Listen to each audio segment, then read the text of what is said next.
Olá, bom dia, a paz do Senhor a todos. Mais uma vez passando por aqui para fazer aqui mais essa meditação na palavra do Senhor e convidar você para acompanhar comigo também o texto que estarei lendo. Estarei falando aqui sobre o arrebatamento antes da tribulação. A igreja será tirada da terra antes da grande tribulação. Então convido você para acompanhar comigo esse texto que estarei lendo, os versículos que estarei lendo, e em que está baseado a teoria de que a igreja será tirada da terra antes da tribulação, ou a igreja não passará pela grande tribulação. Então nós temos que, como tem várias linhas de interpretação sobre o assunto arrebatamento, então nós tem aqui que ser fazer aqui um pouco análise, né? A Bíblia nos relata, temos o primeiro relato de arrebatamento deixado por Jesus. Ele não falou que a igreja não estaria na grande tribulação, mas disse que após a tribulação daqueles dias, aí é que ele apareceria para resgatar a igreja, para arrebatar a igreja, né? Então, nós vamos encontrar também aqui Jesus no Mateus 24, ele dizendo, quando ele falou assim, logo após, em Mateus 24, do 29 por diante, ele diz, logo seguida a tribulação daqueles dias, o sol escurecerá, a lua não dará sua claridade, as estrelas cairão do firmamento e os poderes do céu serão abalados. E aí foi que ele disse que, então aparecerá no céu o sinal do Filho do Homem, todos os povos da terra se lamentarão e verão o Filho do Homem vindo sobre nuvens do céu com grande poder e glória. E ele enviará os seus anjos com grande clamor de trombeta, os quais reunirão os seus escolhidos dos quatro ventos de uma a outra extremidade da terra. Então, Jesus ele fez uma afirmação de que o arrebatamento é após a tribulação. E nós sabemos, e existe hoje os pré-tribulacionistas, né, que são os que creem que a igreja será tirada da terra antes da tribulação, e existe os pós-tribulacionistas, que são aqueles que creem que a igreja vai passar pela tribulação e só será tirada da terra após a tribulação. Em meio à tribulação, o Senhor aparece para tirar o povo da terra. Jesus Cristo também, quando falava sobre isso, ele também disse, por que razão, então, podemos afirmar de que eu posso afirmo pela Bíblia que, assim, na minha visão, de que a igreja passará pela grande tribulação? Jesus disse aqui que só será o arrebatamento só acontecerá após a tribulação. E nós temos mais muitos outros textos aqui que também vão confirmar isso. Quando também em Tessalonicenses ali Paulo citou Paulo citou dizendo que nós não vamos, nós os vivos não procederemos que dormem, quer dizer, os vivos não vão adiante dos mortos. Primeiro, os mortos vão se ressuscitar e glorificados, e nós, os vivos, seremos arrebatados juntamente com eles ao encontro do Senhor dos Ares. Aí, então, quer dizer, Paulo ali falou nós agora.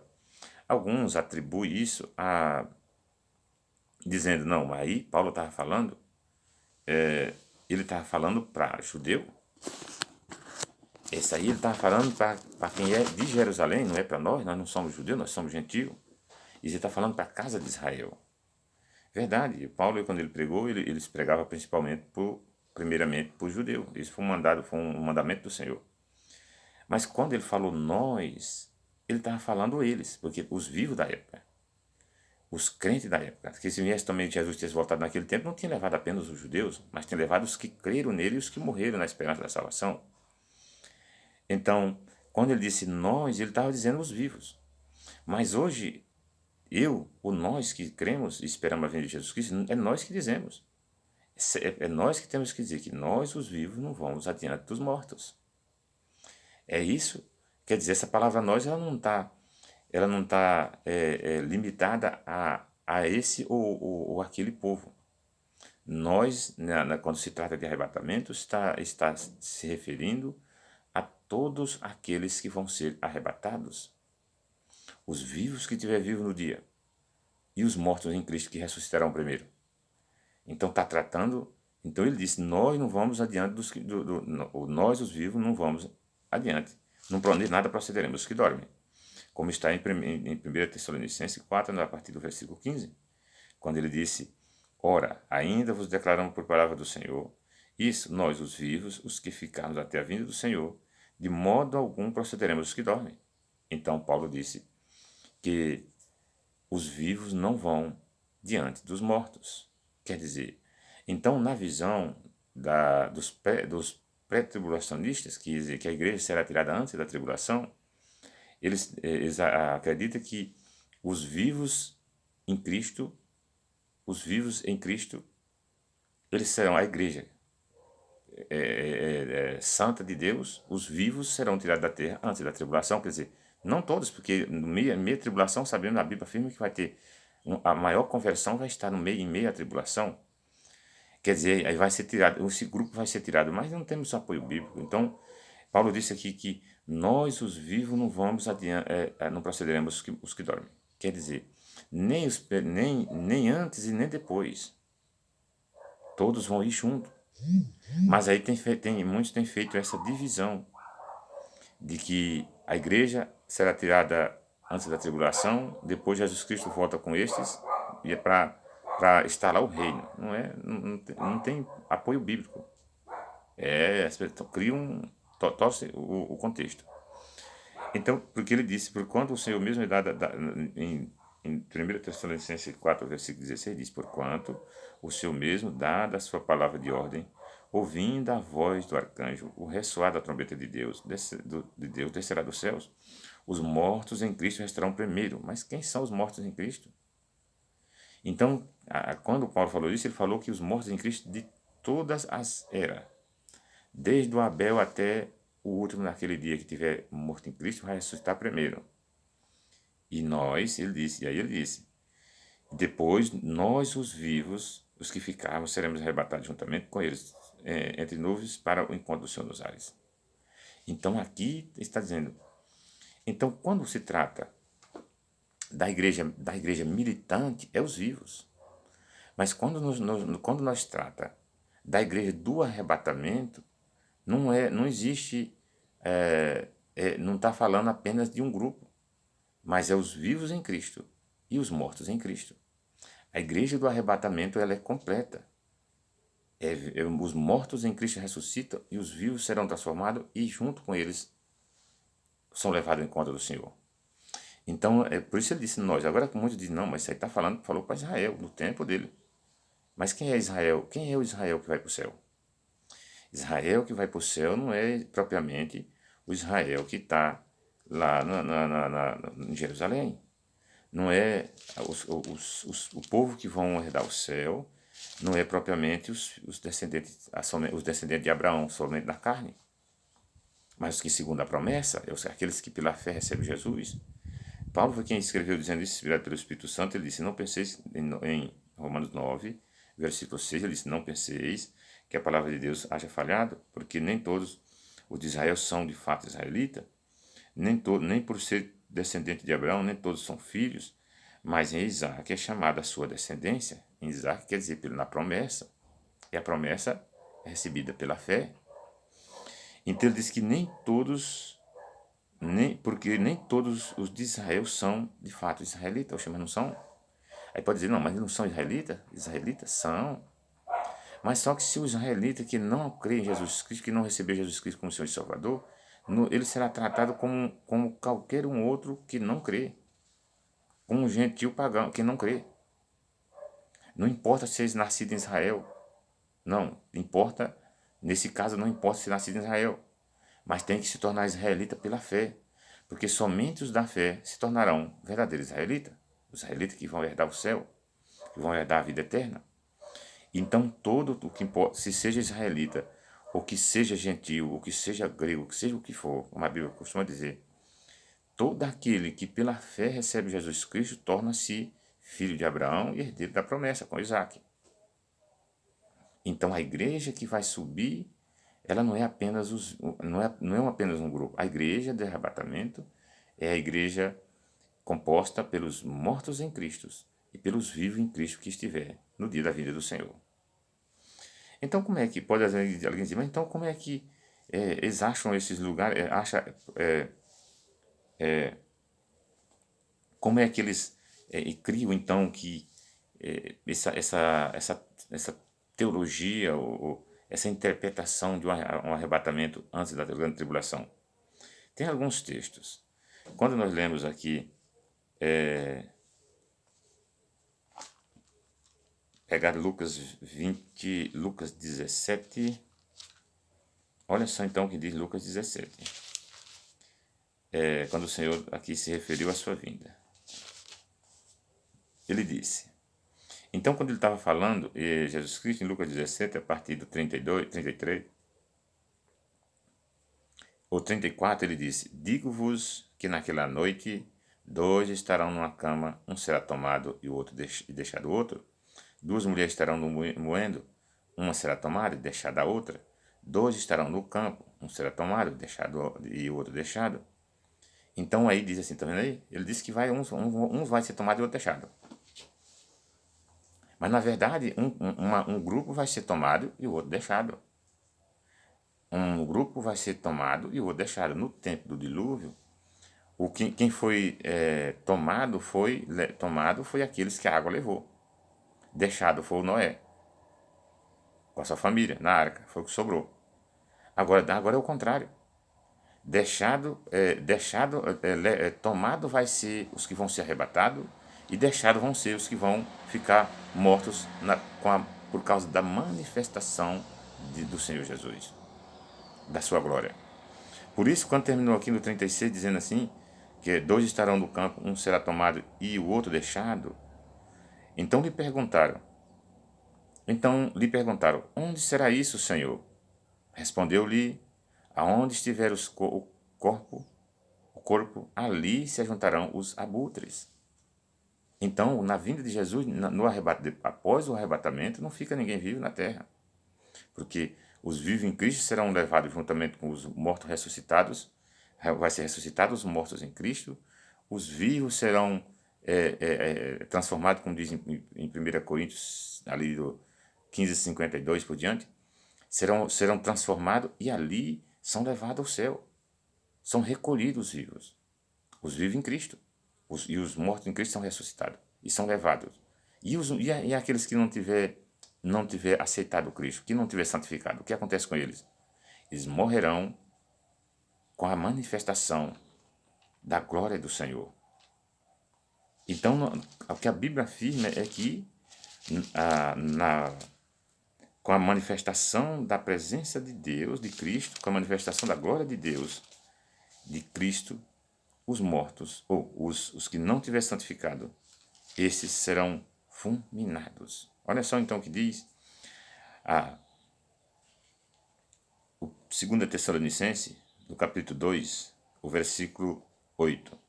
Ele diz, então, se referindo, aqui está se referindo à vinda de Jesus, e a apostasia, a vinda de Jesus e a manifestação do homem da iniquidade.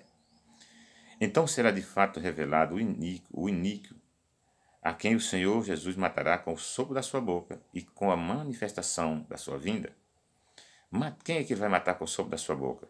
Ele vai ser no dia do juízo, o iníquo, a Bíblia diz que no dia que Jesus vier do céu, vier nas nuvens dos céus, resgatar a igreja, e esse iníquo aqui, que é a besta, o anticristo, e a outra besta que está com ele, os dois serão lançados no lago de fogo.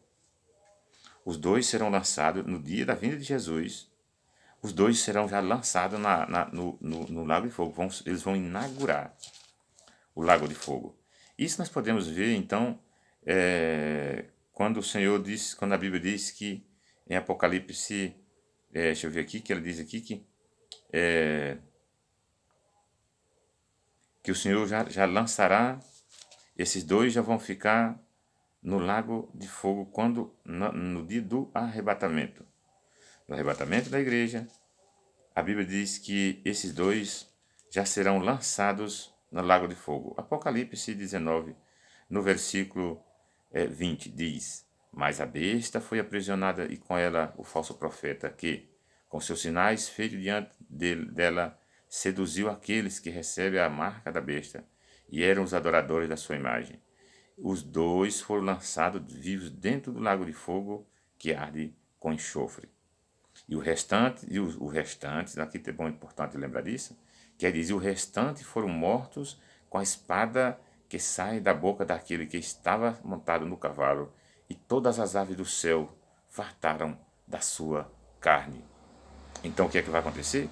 Aqui a Bíblia está falando, Apocalipse 19, a partir do 11, está falando da vinda de Jesus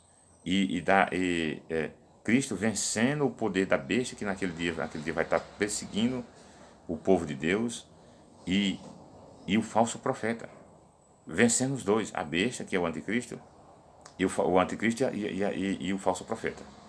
E ele disse que os dois foi aprisionado. Jesus Cristo chegou e aprisionou. Então, pegou, lançou no lago de fogo. Então, o iníquo que o Senhor matará, de fato, é revelado o iníquo, quer dizer, o anticristo, e aí apoiado pela besta, e aí diz que a quem o Senhor matará com o sopro da sua boca e destruirá com a manifestação da sua vinda. O matar com o sopro da boca é porque o Senhor já vai pronunciar, já vai sentenciar o anticristo e essa besta no dia da vinda dele, no dia do arrebatamento. A manifestação da vinda vai mata o quem? Aqueles que estiver vivendo na prática da iniquidade, que tiver seguido a eles. Por isso que ele diz que o restante foram, quem é o restante? Foi preso os dois líderes. Quem é que ficou? O seguidor. E o seguidor vai acontecer o que mesmo? O Senhor mata com a espada da sua boca. Isso mesmo.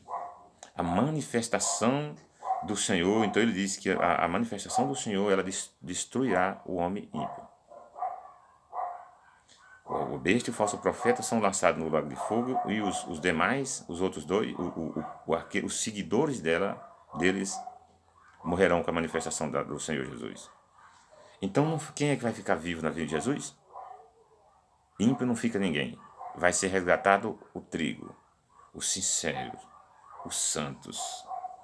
Então, quando Jesus Cristo, ele disse, né? Mas eu queria pegar aqui a primeira Apocalipse 3, verso 10, que é um dos textos que usam para justificar os que creem o arrebatamento antes da tribulação, quando eles pegam dizendo, isso aqui está se referindo à igreja de Filadélfia. Quando ele diz, porque, no Apocalipse 3, versículo 10, porque guardaste a palavra da minha perseverança, também te guardarei da hora da provação que há de vir sobre o mundo inteiro, para experimentar os que habitam sobre a terra. Então, ele diz, não, eu te guardarei, porque guardaste a palavra da minha perseverança. Quer dizer, são aqueles que perseveram em andar na palavra de Deus. Também eu te guardarei da hora da provação. Mas ele vai guardar como? Tirando da terra ou aqui mesmo na terra? Em toda a história da humanidade e toda a história bíblica, o Senhor sempre guardou o seu povo. Guardou no tempo de Noé, ele guardou na arca.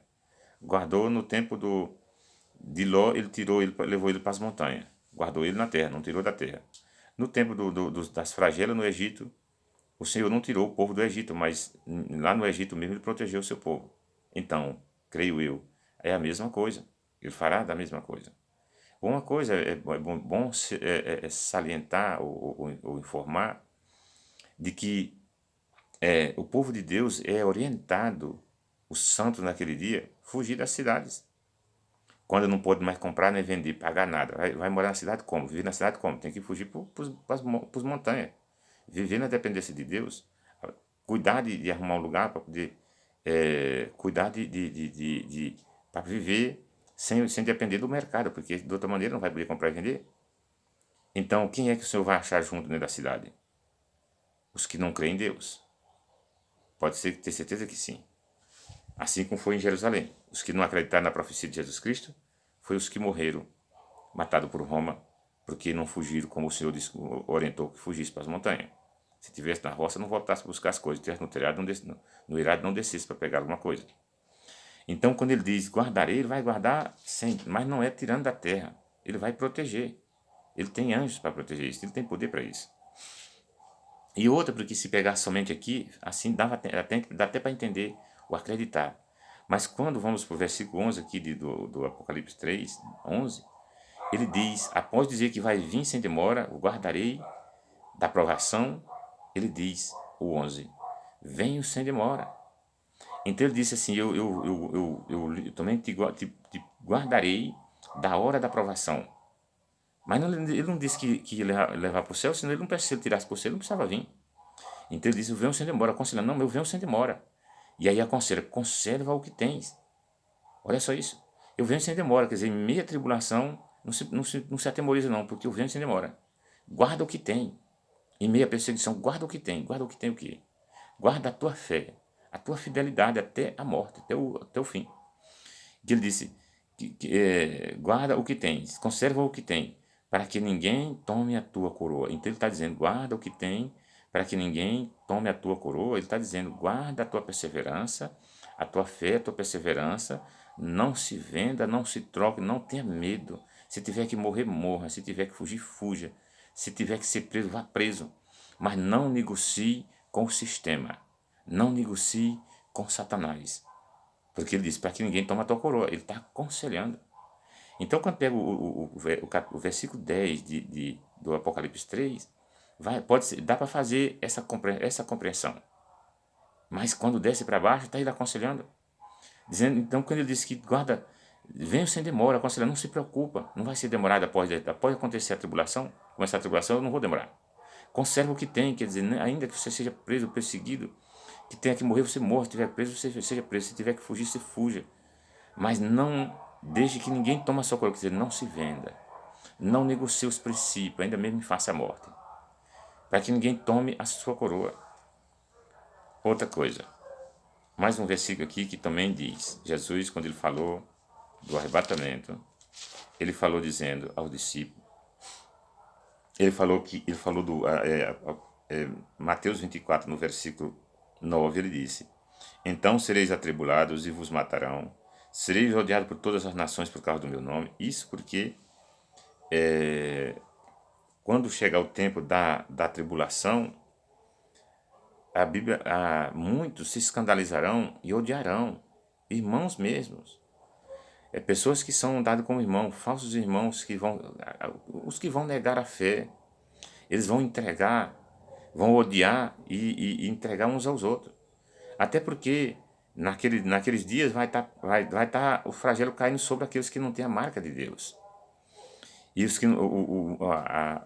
flagelos, os juízos vai estar vindo juízo sobre aqueles que não têm a marca de Deus. O mundo vai estar sendo destroçado. Vai estar vendo mortandade, vai estar vendo peste, vai estar vendo fome, terremoto, tsunami, quer dizer, um atrás do outro. E aí o que vai acontecer? Como naquele dia vai ter alguns guardando, vai ter de um lado uns guardando o dia sétimo e o outro do primeiro dia da semana, que um é o selo da Deus e o outro o selo da besta, assim. A Bíblia diz que o sábado é o dia do Senhor, o selo de Deus é o sábado, o selo escatológico da besta é o domingo. Então o mundo foi levado ao guardar o domingo, menos os fiéis de Deus. E quando caiu os flagelos, hoje a correria ou para implantar o domingo como dia de guarda é para salvar o planeta. Mas naquele dia, naqueles dias, o planeta vai estar sendo destroçado pelos os juízos. O povo, a terra, tudo vai estar sendo destroçado pelos juízos de Deus. E aí quem é culpado? É porque existe um grupo rebelde que não se converte, que não obedece à lei de guardar o domingo. Então esses têm que morrer porque são eles que estão, por causa deles que está vindo os flagelos sobre a terra. Assim vão pensar eles. Mas na verdade é porque eles estão guardando ou decidiram não estar com Deus, mas estar do lado da besta. E aí os flagelos vai estar caindo sobre a maioria das pessoas na terra. Sobre a terra e sobre a maioria dos povos. Então aqueles rebeldes, quer dizer, os que guardam o sábado, vão ser dados como rebelde. E ser dado como rebelde, então aqueles têm que morrer, porque vão atribuir que são por causa deles que o mundo está sendo devastado. Então o Senhor disse, Naquele tempo muitos hão de se escandalizar, trair e odiar uns aos outros. Levantar-se-ão muitos falsos profetas e enganarão a muitos. Por se multiplicar a iniquidade, o amor se fará de quase todos. Aquele, porém, que perseverar até o fim será salvo. Outra vez o Senhor diz que vai ter que perseverar até o fim da vida ou o fim dos dias, o dia que ele aparecer e resgatar. Aqui, esse aqui tem uma boa ligação com lá o Apocalipse 3, verso 11. Conserva o que tens. Aqui ele diz mais uma vez, aquele que perseverar até o fim será salvo. Então quem vai ter que perseverar até o fim? Os fiéis. Aqueles que não negociar com o mundo.